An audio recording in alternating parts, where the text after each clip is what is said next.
오늘도 평안한 하루 되시기 바라겠습니다. 오늘 말씀은 유다서 1장 9절에서 10절 말씀입니다.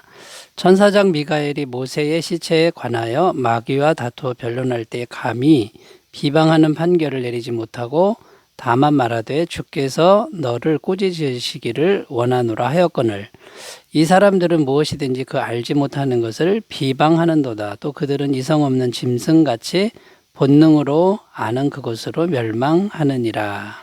아멘. 오늘 말씀 10절 끝부분에 보면 그것으로 멸망하느니라 이렇게 기록합니다. 오늘은 멸망에 관한 말씀을 하고 있는데요.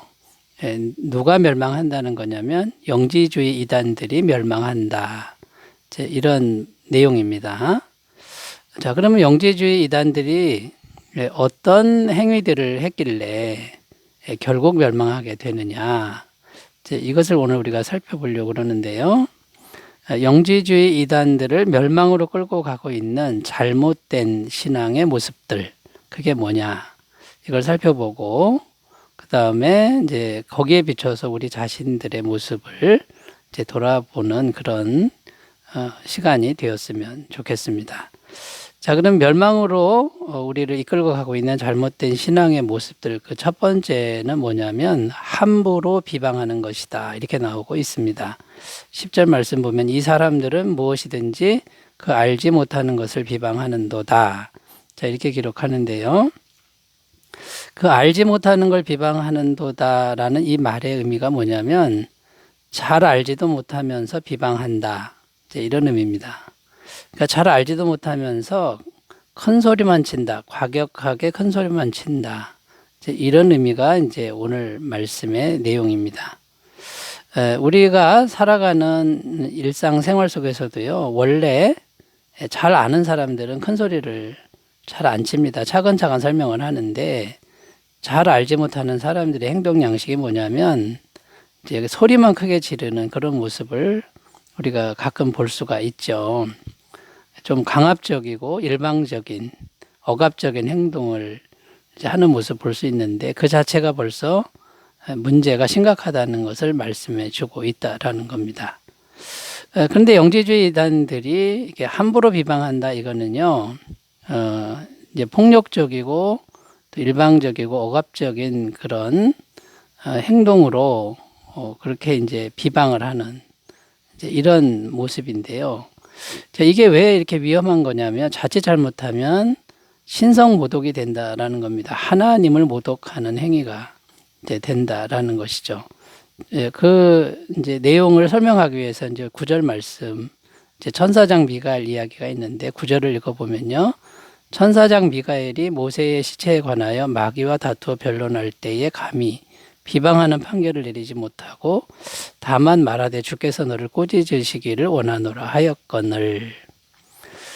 자, 이렇게 막 함부로 비방하는 그 태도가 이것이 이제 잘못된 신앙의 모습이라는 건데 이 천사장 미가엘은 어떻게 했냐면 모세의 시체를 놓고 마귀와 다툴 때 이야기를 하고 있습니다. 이렇게 모세가 이제 산 위에서 죽었죠. 그 시체를 가지고 이제 마귀가 나타납니다. 마귀가 이 시체는 내 거다. 왜냐하면 모세는 사람을 죽인 살인자다. 이제 마귀가 주장을 하는 거죠.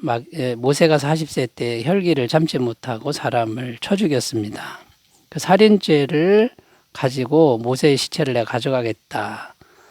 근데 이제 이 미가엘 천사가 어떻게 했냐면 싸우지 않았다는 거, 싸우지 않고 겸손하게 하나님께 의탁하는 그런 말을 합니다. 주께서 너를 꾸짖으시기를 원하노라. 이렇게. 자, 그러면 이 미가엘 천사장이 함부로 싸우지 않고 함부로 비방하지 않고 겸손하게 하나님께 의탁하는 이런 말을 한 이유가 이제 무엇이냐라는 겁니다. 그 이유는 미가엘 천사장은 하나님 앞에서 자신을 생각한 겁니다. 하나님 앞에서 함부로 말하는 게 두려웠던 것이죠. 그러니까 마귀와 막 혈기를 부리면서 싸운 게 아니라 주께서 꾸짖으시길 원한다라고 겸손하게 말을 했다라는 겁니다.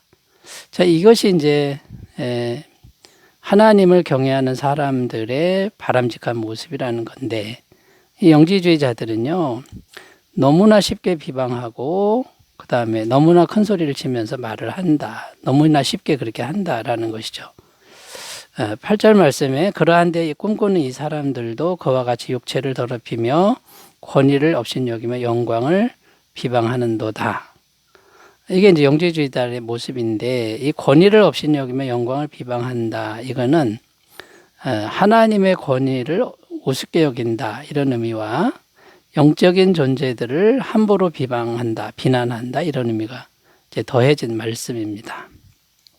자, 그러니까 이제 하나님이나 또는 하나님 아래 속한 영적인 존재들을 쉽게 무례하게 비방하니까 이게 신성모독죄가 된다라는 거고, 결국은 자연스럽게 멸망길로 갈 수밖에 없다는 이제 그런 말씀이 오늘 말씀에 담겨 있습니다.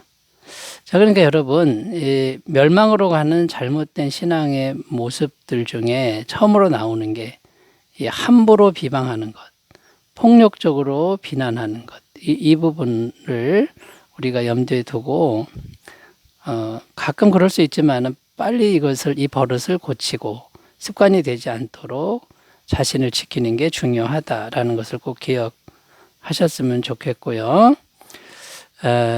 우리가 미가엘처럼 행동해야 되는데, 하나님 앞에서 우리가 살아가고 있다, 이걸 잊지 말아야 되고, 그 다음에 미가엘처럼 풀리지 않는 문제를 억지로 하려고 하지 말고 하나님께 맡기는 기도를 드리면서 기다릴 줄 아는 이런 삶의 모습을 훈련하는 것이 중요하다라는 것입니다.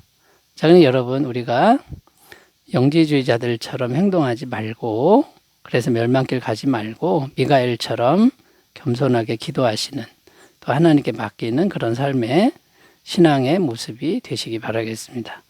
자, 두 번째 이제 주제로 가보겠습니다. 멸망으로 가는 잘못된 신앙의 모습 두 번째는요, 이성이 결여된 신비주의를 추구하는 것이다 라는 겁니다. 10절 말씀 읽겠습니다. 이 사람들은 무엇이든지 그 알지 못하는 것을 비방하는도다. 또 그들은 이성 없는 짐승같이 본능으로 아는 그것으로 멸망하느니라. 여기 보면 이성 없는 짐승같이 이렇게 표현하고 있는데, 이성이 없다, 이것은 이성이 결여된, 이성이 거의 없는 거죠. 이성이 빠진 이제 그런 상태를 말하는데, 이 영지주의자들은요, 신앙 생활을 하는데 어떻게 하냐면 현실적인 것보다는 신비한 체험, 환상 체험, 신비 체험 이런 것들을 추구했다라는 거고, 이 신비한 체험을 하면은 이게 이제 남들보다 더 우월한 것이다라고 생각하고 그걸 자랑하고 그걸 추구했다라는 겁니다.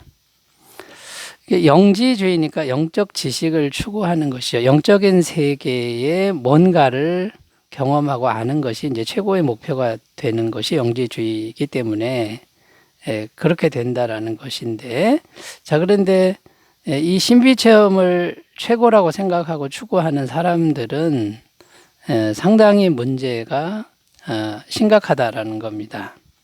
이성이 약해지니까 이렇게 평범한 삶, 정상적인 삶이 불가능해진다라는 거죠.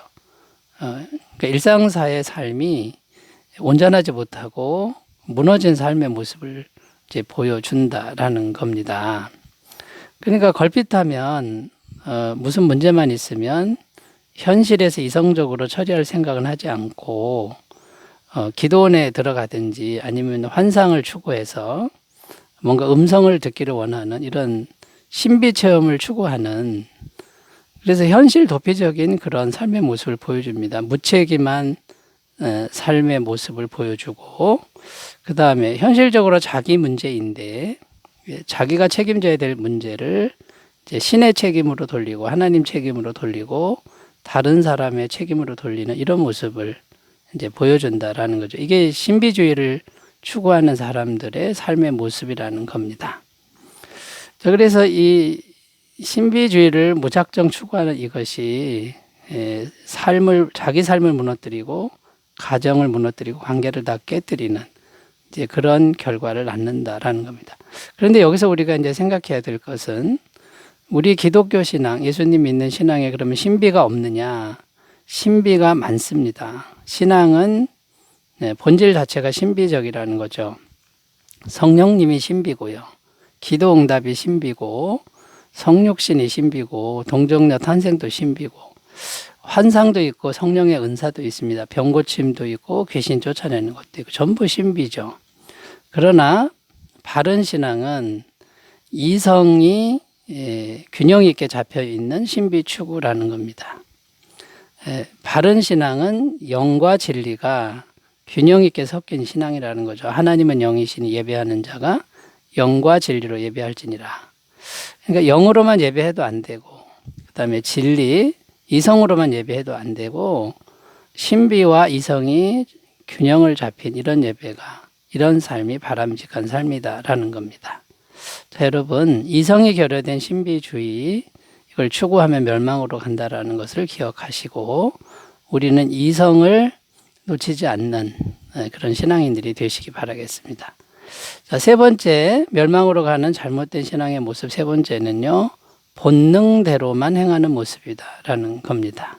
10절을 끝까지 읽으면요, 이 사람들은 무엇이든지 그 알지 못하는 것을 비방하는도다. 또 그들은 이성 없는 짐승같이 본능으로 아는 그것으로 멸망하느니라. 본능으로 아는 그것으로 멸망한다 이렇게 표현하는데, 이 본능대로만 행한다 이제 이런 의미고요. 마치 짐승과도 같은 행동을 한다.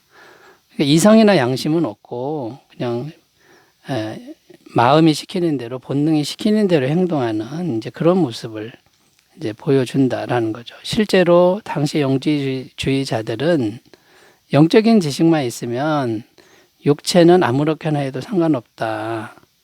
이렇게 생각해서 하루 종일 한 일이 뭐냐면 먹는 거, 무엇을 먹느냐.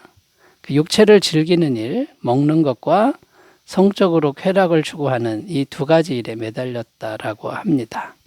그러니까 충동과 본능과 정욕에 따라 마음대로 하면서도 죄가 아니다라고 생각했고, 그것이 있어도 영적 지식만 있으면 구원은 흔들리지 않는다라고 생각했기 때문에 굉장히 문란하고 동물적인 삶을 살았다라는 겁니다. 그러나 성경은 이 육적인 삶은 반드시 하나님의 진노를 받는다. 이렇게 이제 증언하고 있는 것이죠. 에베소서 2장 3절 전에는 우리도 다 그 가운데서 우리 육체의 욕심을 따라 지내며 육체와 마음에 원하는 것을 하여 다른 이들과 같이 본질상 진노의 자녀이었더니, 육체가 시키는 대로 하면 하나님의 진노의 대상이다라는 거고요. 갈라디아서 5장 19절 21절 육체의 일은 분명하니 곧 음행과 더러운 것과 호색과 우상 숭배와 주술과 원수 맺는 것과 분쟁과 시기와 분냄과 당짓는 것과 분열함과 이단과 투기와 술 취함과 방탕함과 또 그와 같은 것들이라. 전에 너희에게 경계한 것 같이 경계하노니 이런 일을 하는 자들은 하나님의 나라를 유업으로 받지 못할 것이요 천국에 못 들어갑니다. 구원받지 못한다라고 분명히 말씀하고 있습니다. 자, 그러면 여러분, 멸망으로 가는 잘못된 신앙의 모습들을 우리가 잘 기억하셔서 우리는 꼭 구원으로 가는 그 신앙의 습관들을 잘 기르시길 바라겠습니다. 기도합니다. 하나님 아버지, 우리의 삶이 바람직한 신앙의 모습이 될 수 있도록 도와주옵소서. 예수님의 이름으로 기도드립니다. 아멘. 은혜가 충만하시기 바라겠습니다. 감사합니다.